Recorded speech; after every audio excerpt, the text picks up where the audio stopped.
Bonjour à toutes et à tous. Aujourd'hui, trois petits exercices classiques, un avec un graphique, un avec des calculs et un avec la fonction carré. Alors, premièrement, on va commencer par celui-ci parce que c'est un grand classique qu'il faut connaître.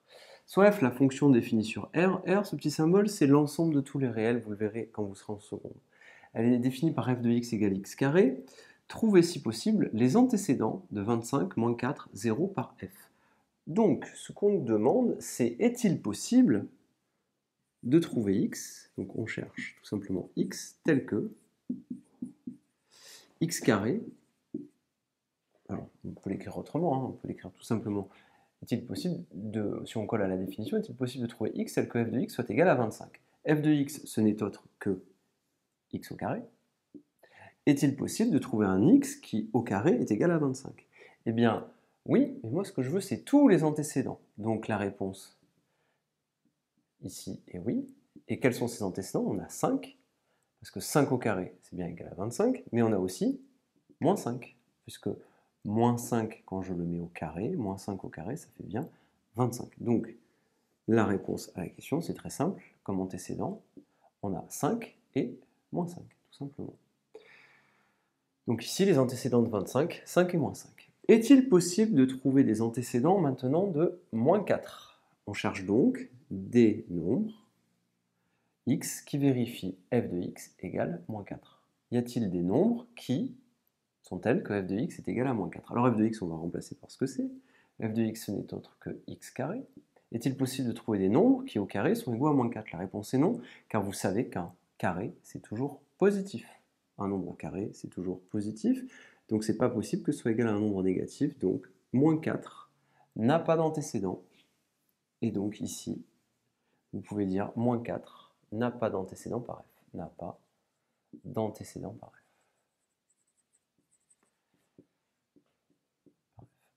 Voici la réponse qu'il fallait donner. Pour 0, est-il possible de trouver des antécédents de 0 par f? On cherche x tel que f de x égale 0. C'est-à-dire qu'on cherche x tel que x au carré égale 0. Est-il possible de trouver des valeurs de x qui, au carré, sont égales à 0? Eh bien oui, il y en a une seule et unique, c'est x égale 0. On récapitule. Pourquoi? Parce que 0 au carré, ça fait 0, pas de difficulté. Donc 25, il a pour antécédent 5 et moins 5. Moins 4, il n'en a pas. Et 0, il a pour antécédent 0, tout simplement. Alors, j'espère que cet exercice, vous l'avez bien compris. On l'a déjà plus ou moins abordé. C'est un classique avec la fonction carré, et en seconde, vous le reverrez. Extrêmement important, il faut savoir le faire. Petit parallèle. Si la fonction est tracée, je vous rappelle que la représentation graphique de cette fonction, vous pouvez la faire comme ceci. Eh bien, regardez, si ici vous avez 25, vos antécédents, vous les trouverez ici. Ici, vous trouverez 5, et ici, vous trouverez moins 5, quand la représentation graphique qui est ici, c'est la fonction carré. D'accord? Donc, il faut faire le lien à chaque fois entre la formule et le graphique, tout simplement. Ça, c'est une petite parenthèse. On va passer à présent à l'exercice numéro 1, qui est ici. J'efface un petit peu, afin qu'on puisse le faire et avoir un peu plus de place.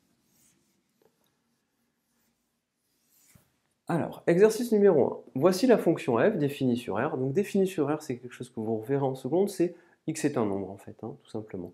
Défini par f de x égale 2x plus 1. Calculez l'image de 2 tiers par f. Question 1. On calcule tout simplement l'image de 2 tiers par f. Alors faites attention dans ce type d'exercice, l'objectif c'est de vous faire faire du calcul. Donc on remplace x par 2 tiers, plus 1.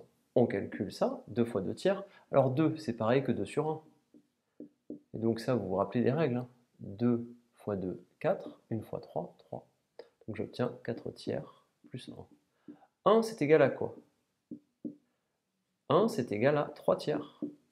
1, c'est pareil que 1 sur 1, et c'est pareil que 3 sur 3. Je fais mon calcul, 4 plus 3, 7 sur 3. Voici le résultat. L'image de 2 tiers par f, c'est 7 tiers, tout simplement. Ceci étant dit, petite remarque, il ne faut pas taper 7 tiers à la calculatrice, tout simplement parce qu'on vous demande de réduire votre fraction. Est-ce que cette fraction est irréductible? La réponse est oui, pas de difficulté. On a la décomposition en produit de facteurs premiers, 7 est premier et 3 est premier. Ça, c'est une parenthèse. et vous devez expliciter votre résultat comme ceci. Question 2. Déterminer un antécédent, de 0 par f.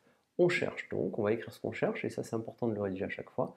On cherche x tel que f de x égale 0. C'est-à-dire, on peut l'écrire en dessous, on cherche x tel que 2x plus 1 égale 0. Et voilà notre problème à résoudre.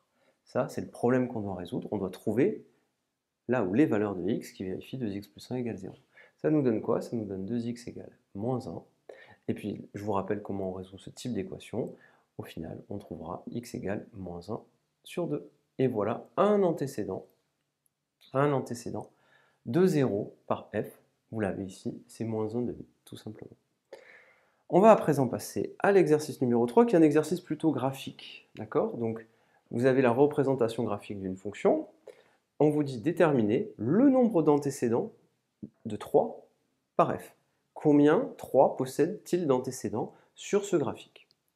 Alors, c'est très simple, il suffit de prendre votre stylo et de dire quels sont les nombres qui ont pour image 3. Alors, c'est très simple, l'idée est de faire ceci. Regardez, vous tapez dans la courbe et vous voyez cette valeur-là. Puis, et vous voyez bien que ce nombre-là, ce nombre qui est ici, il a pour image 3. Je tape dans la courbe, j'obtiens 3. Je continue. Vous voyez bien que cette valeur-là, qui est ici, elle a bien pour image 3. Je tape dans la courbe et j'obtiens 3. Et puis vous pouvez bien évidemment continuer ici. Et vous voyez bien que ce nombre-là, il a lui aussi pour image 3. Donc combien y a-t-il d'antécédents de 3 par f? Eh bien, il y en a tout simplement 3.